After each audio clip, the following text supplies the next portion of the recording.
When we went in for our 20-week anatomy scan, we went in actually around 21 weeks. Everything looked great. Her organs looked great. She was moving and kicking and everything was on track, but she was measuring about a week behind. And while I was really worried about it, the doctor said, we'll measure you again. We'll do another scan in a month. And so we came in around 25 weeks and got scanned, and Ella had not grown since that previous anatomy scan appointment. And so we were sent directly to the hospital and saw a high-risk specialist who confirmed that I had preeclampsia and that Ella would not survive, most likely, to a normal birth. So Ella was born sleeping at 8 a.m. on August 24th, 2015. So our third child, Aaron Josiah, was born on August 14, 2016. 4 months later, on December 16th, we had found him unresponsive from his nap, and despite multiple attempts to resuscitate him, he never woke up. And so we lost Aaron and had to walk that journey of grief and the pain of just not having our son with us anymore. In July of 2017, we had twins. We were blessed with Nash and Stella. Fast forward to spring break of 2018. Stella spiked a fever on Sunday night, and we took her to the doctor on Monday morning. There they told us that she had a virus. If she wasn't better by Thursday, to bring her back in. So Tuesday she wasn't better, and she wasn't better on Wednesday. So Howie took her to the doctor Wednesday morning, where he had a whole long list of symptoms. And they confirmed that she had a positive strep test and sent us home with amoxicillin. They said to give her 2 doses that day, and then she should be better by Friday. So we gave her those 2 doses. I stayed up with her that night, went to bed around 12:30, put her in bed with me because she was still vomiting, and I was afraid she'd aspirate. For some reason at 4:30 a.m. I woke up and she wasn't breathing. So I yelled for Howie. He was upstairs with our boys, and he came down, tried to perform CPR on her while we called 911. They took her to the hospital, and they confirmed there that she had already gone to heaven. A day later, the medical examiner called us and told us she had strep A pneumonia and was septic. Rhett Sullivan was born on July 3rd, 2017. He was our third child and our first baby boy. He loved to listen and watch his sisters sing, play, dance. Whatever they were doing, he wanted to be there. He was such a sweet baby. He was also very healthy. By 2.5 months, he had almost doubled his birth weight. He was such a perfect fit for our family. On September 20th, we took him to his sitter's house, kissed him goodbye, and didn't realize at that moment we were saying goodbye to our healthy 2.5-month-old baby boy. That morning, during his morning nap, he stopped breathing. I got a phone call saying that he was in an ambulance and being rushed to the hospital. The doctors and nurses worked forever to get a pulse and a heart rate back. They were able to do so, but it was determined that he was without oxygen outside of supported efforts of CPR for 45 minutes to an hour. Due to the lack of oxygen and the lasting effects, Rhett died on September 22nd, 2017 at 8:29 p.m.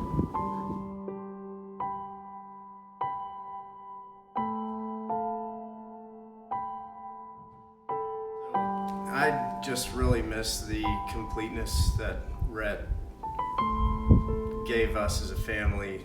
Gosh, we just miss her whole life. I miss being able to dream about his future. She'd have a 4-year-old sister, and just to see how their interaction would be, how they'd be together. We're not getting to see that, so that's kind of tough to take. I miss her laugh, some of the noises she would make.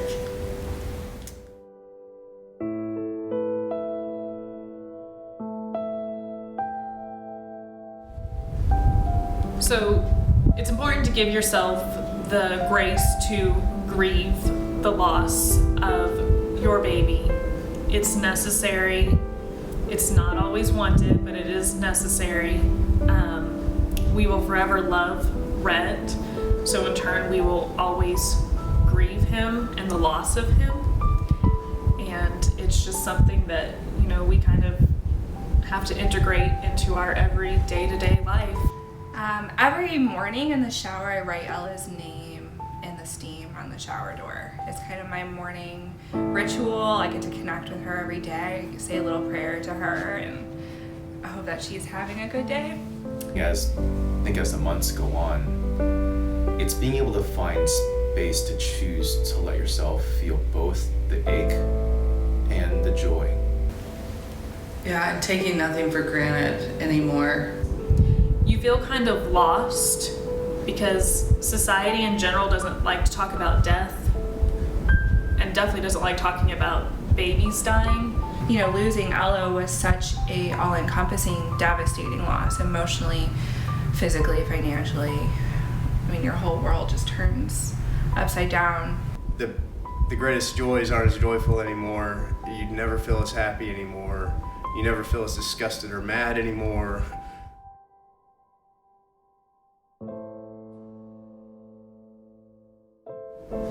Losing any child, and baby specifically, can be devastating financially. Obviously, there are countless costs that you don't think about until it actually happens to you that pop up, from medical to any final expenses related to memorial service or burial. It took me out of work for 3 months, and I would have been out on maternity leave anyways. But I didn't get paid for my maternity leave. I wouldn't have anyways, but adding in the doctor's appointments and the funeral costs and the gas to go up to the gravesite, which is an hour and a half, 2 hours away. So I still remember getting the bill from the hospital and thinking it costs as much as what it did to have Aaron. And so that's no small thing. But it was a cost. Counseling usually for me is about $150 a session, not covered by insurance. The Rhett Sullivan Foundation would have been instrumental in helping with the emotional piece. Maybe I could have found a counselor that knew pregnancy and infant loss, and I wouldn't have been so limited to my insurance. I think some of the things that the Rhett Sullivan Foundation would be perfect at helping with is addressing some of the short-term and long-term needs. Some of the short-term ones, as we've covered a little bit, are the financial implications. There's a lot of things that just are unforeseen, and frankly, just things that you don't even want to think about, like the cost for the funeral, cost for various different things, the ambulance, the bills that you get. Those are the last things you want to be thinking about, and not even just don't want to think about. They're just added points of pain. They're just extra things that sting a little bit more. I think for me, that it's a great resource. Just to know that you vetted through all of these organizations that can help families, different counselors that people can go see, just different things that could help people, because you're not thinking. When this happens to you, you cannot think clearly. And so having that as a resource is just awesome. I think one thing that was really helpful in the beginning was knowing people who understood the pain, and it made it easier to receive the help. And knowing that Rhett's parents have walked the same journey and road, and really intimately have been acquainted with grief, it's easier to accept that help and to know that they would know what to help with. And so I think the Rhett Sullivan Foundation are keenly aware of the needs emotionally, spiritually, physically, financially. We started the Rhett Sullivan Foundation to provide financially for other parents who join this terrible club. Financial assistance isn't even half the equation. We want to help these families get in touch with other parents like us and the rest of those in this community, to talk about it, to hear their baby's name, because we're not afraid to say it, to ask how they're feeling, and be willing to listen to the answer and understand what it means. And honor their child like most people probably won't, because it's uncomfortable. And connect those families with the counseling resources they may need to handle their grief and talk about their grief and move on to productive lives.